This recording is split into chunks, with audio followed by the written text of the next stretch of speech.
A vida dele foi marcada de tanto sangue que o Senhor disse, olha, o templo você não vai poder construir o seu filho, porque suas mãos estão sujas de sangue. E o senso de justiça dele, se eu praticasse, eu ia preso por ele. Olha, se eu for e se eu voltar em paz, sai correndo. Você já observou as medidas de justiça que Davi tomou antes de morrer? Todas as instruções que ele deu para o pessoal que não podia continuar vivendo? Imagina. Simei, né? Não, Simei foi galho fraco, mas ele deu ordens ali para um bocado de gente que inclusive tinha trabalhado muitos anos, pisou na bola, fez coisas erradas, mas ele achou que aquela semente iria prejudicar o futuro do filho e acabou que ele não conseguiu resolver nada, porque quem prejudicou o futuro do filho foi o próprio filho e foram os irmãos nas guerras fratricidas. E aí vem o caso da Batseba, ainda manda matar o marido da mulher. Agora imagina se Davi fosse o meu modelo. Davi é meu modelo de um homem segundo o coração de Deus por uma razão simples. Davi era um homem maravilhoso, considerando como era o homem nos dias de Davi. É isso que as pessoas nunca pensam. O cara me escreve aqui me dizendo assim, mas e como é que a gente concilia o Deus do Velho Testamento com o do Novo? Não existe dois deuses, né? Não, claro que não. Mas como é que concilia? Eu digo, meu querido, não tem nada a ver com Deus, só tem a ver com o homem. O homem do Velho Testamento é que é diferente do homem do Novo Testamento, porque quem mudou aqui foi o homem, não foi Deus. Inclusive, o homem do Velho Testamento só conseguia discernir Deus assim. Isso é outra coisa que não se entende, é que a revelação é progressiva, é evolutiva, é gradativa, é conforme o entendimento. Até Jesus fez assim. Lá se diz que Jesus não só falava por meio de parábolas, conforme a capacidade dos ouvintes de entendê-las. Ora, até Jesus praticou a revolução de modo gradual e evolutivo. Ainda chegou a dizer, eu teria muitas coisas a vos dizer, mas vós não podeis suportar agora. Falou a apóstolos, quanto mais a esses brucutus. Quando a gente está lendo aqui a história de Abraão para frente, a gente fica pensando que é um cara sofisticado. A gente da idade da pedra, né, Caio? Meu Deus, eram homens muito simples. Eles estão entrando aqui, saindo da pedra, entrando no bronze. Mas é porque a linguagem é muito rebuscada. Não só a linguagem, a vida era assim.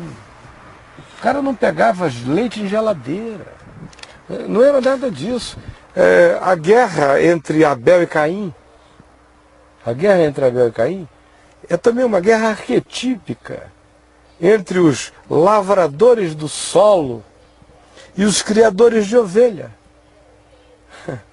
Era mais ou menos a guerra entre seringueiros que querem preservar as árvores e aqueles que querem cortar para fazer pasto. Então, além de tudo aquilo, Caim e Abel, além do conflito particular narrado em Gênesis com a existencialidade das invejas e ciúmes e dores de Caim em relação ao agrado de Deus pela atitude de Abel, mas aquilo também havia representações por trás daquilo ali. Foram representações... Oi, meu netinho, vem cá, meu amor. Foram representações que ficaram instituídas na história durante séculos, numa guerra entre o pessoal do sistema... Vem cá, meu amor. O pessoal do sistema de criação de animais e o pessoal do plantio agrícola. E isso tudo está representado aí de algum modo. Os homens do livro de Juízes, por exemplo, eles não matavam alguém na guerra, iam para casa e dormiam mal. Se não matassem. Não. Eu estou dizendo aqui, ao matarem alguém numa guerra, ou ao matarem 40 numa guerra, eles não iam para casa com culpa, eles iam para casa felizes. Porque eles não tinham matado ninguém, eles só tinham ganho a guerra. É isso que a mentalidade moderna não entende. Não entende. Eles não voltariam de um Vietnã com neuróticos de guerra. Como aconteceu. É preciso haver 3.000 anos de evolução de consciência, de direitos humanos, de um monte de coisa, para um cara ir para uma guerra e voltar culpado. Neurótico. Neurótico. O homem antigo não conhecia isso, porque a morte não tinha o significado que ela tem para nós hoje. Quer dizer, nós somos os caras que leite dá em geladeira.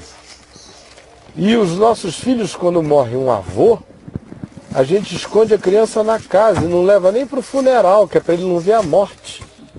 Veja a diferença brutal de quem nós nos tornamos, esses seres que estão já fora da galáxia da civilização humana, com aqueles ali, que se não chovesse eles não comiam, se não caçassem eles não comiam. As coisas tinham outra visão, outra perspectiva. É tão simples entender isso quanto tentar encarnar o olhar de um índio e ver como é que um índio nos enxerga hoje, ou enxerga o que para nós são os nossos valores. Então Deus não estava sendo diferente com eles é que estavam num momento da consciência absolutamente distinto do nosso. É por isso que o Novo Testamento afirma a caducidade, o esclerosamento daquelas coisas todas, inclusive do modus operandi, que diz lá, então disse o Senhor, vá lá e não deixe isso e aquilo, elimine a todos daquele negócio. Aí o cara fica chocado, mas Deus deu essa ordem.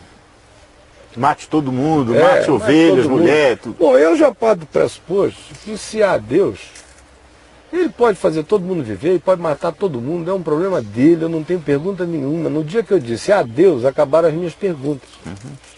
Essa é outra coisa que o pessoal não aceita. É que quando eu digo a Deus, e quando eu digo que eu sou um cara que creio em Deus conforme a fé de Abraão, que recebeu aquela ordem para levar o filho para o Monte Moriá e matar, e eles querem o quê? Sofisticação? Querem que Deus dialogue com o estabelecimento dos decretos dos direitos do homem, feito pela ONU? Querem que a cartilha de Deus tenha virado a Revolução Francesa, que de sanguinolência deu um banho nos juízes de Israel? Então, querem o quê? Então ficam todos eles crendo no evangelho da ONU, dos politicamente corretos, porque é assim que tem que ser, o homem tem que tratar o homem no mínimo, como a Declaração dos Direitos do Homem determina. Mas isso é o homem com o homem.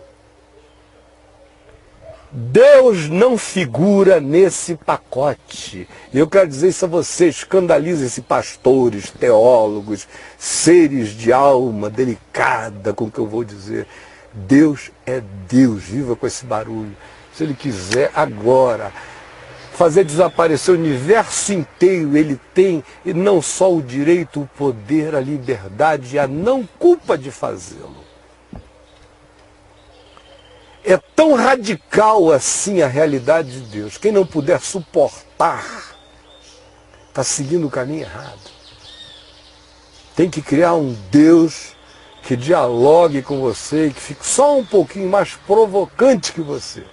O meu Deus é livre. Ele criou e não precisava ter criado, ele pode acabar e não precisa explicar.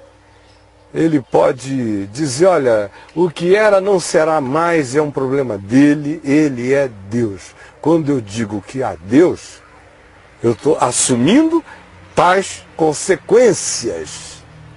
E não existe aquário e não existe nenhum tipo de contenção para ele. Ética é uma coisa minha, do homem. Quem sou eu para determinar qual é a ética de Deus? Vou chamá-lo de ético. Isso é uma coisa do homem. A Bíblia é um livro do e para o homem. Do e para o homem. Sinceramente, o meu Deus tem coisas infinitamente mais importantes a dizer do que a Bíblia suporta. Explica isso. É que o homem não aguenta. É porque o homem não aguenta Aí ele fala que Deus se encarnou para poder dizer, olha, não dá para compreender, mas quem me vê a mim vê o Pai. Vejam os meus modos na vida, vocês vão saber os modos de Deus. Não é para compreender, é para obedecer.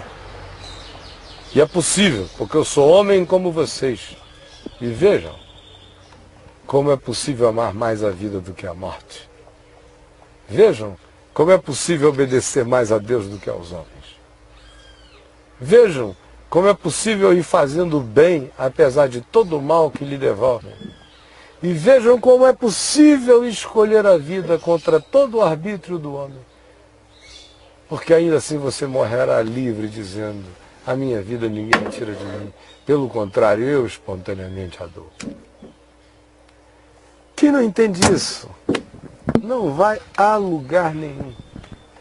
Vai ficar querendo saber porque está gripado, porque eu estou rouco, porque a minha avó de 89 anos está morrendo, tão boazinha, podia viver 927. Ficam assim, vira todo mundo crente. Então, enquanto essa consciência não entra, de que Deus é Deus, e é assim que eu o sirvo, eu não consigo pensar de outro modo. Se quiser me levar agora, ele me leva, eu não tenho perguntas nenhuma. Meu netinho estava sentado aqui, eu quero que ele viva mais do que eu. Eu quero que ele me sepulte. Eu quero que ele sepulte o paizinho dele e a mãezinha dele, porque é uma coisa horrorosa você sepultar seus filhos. Eu quero a sequência natural da vida para ele. Para minha netinha, né? Para cada um dos meus filhos, dos meus genros, noras. Agora, se eu tiver uma notícia hoje, meu irmão, com toda sinceridade diante do Senhor, de que minha casa inteira morreu, eu vou viver os próximos anos da minha vida com uma saudade horrorosa. Mas no meu coração não haverá uma pergunta. Como não houve, né, cara? Não houve nem No haverá. Luquinhas. Deus Não é houve Deus. E se não for assim, não é. Agora, quando você chega aí, meu amigo, acabaram-se os medos. É aí que está a tua liberdade, é aí que está o desassombro. É aí que você se torna indestrutível nele. É quando a confiança toma esse lugar. E a liberdade de Deus ganha esse poder na consciência da gente. Aí começa a surgir um homem. Aí você entende a morte. A morte hoje é diferente da morte ontem. E quanto mais a ciência evoluir, mais aviadada se tornará a morte. Mais aviadados se tornarão os lutos. Mais idiotada estará a mente humana em relação à sequência natural das coisas. Porque a ciência está fazendo a promessa de mudar a natureza das coisas. Que são bravas. E que a gente fica olhando para a primitividade dos homens do Velho Testamento e dizendo: mas por que Deus mandou ele matar isso? É porque naquele tempo era assim, meu filho. Era assim, naquele tempo não era de outro modo.